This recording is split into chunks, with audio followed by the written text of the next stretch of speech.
అన్న ఒకటి ఇప్పుడు మన అందరికి సన్న బియ్యం ఇస్తా అన్నారు కదా, ఇప్పుడు రైతులందరూ దొడ్డు బియ్యం పండిస్తారు కదా, మరి ఎట్లా ఇయ్యగలుగుతాం మనం? అంటే దానికి అదనంగా సంవత్సరానికి మనకు అయ్యే ఖర్చు దగ్గర 2,000 కోట్లు అవుతుంది.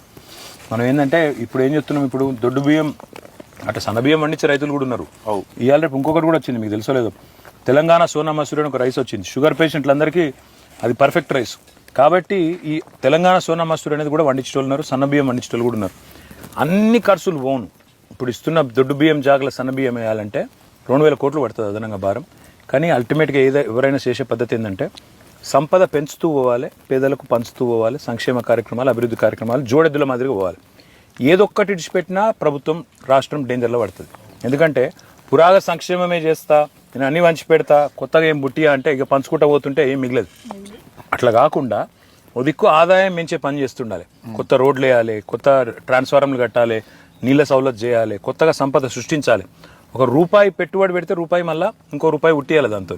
గట్లయితేనే రేపటి రోజున మళ్ళీ ఈ రాష్ట్రానికి, మన పిల్లలకు, మన పొలగాలకు బతుకు తెరుగు ఉంటుంది. గట్లా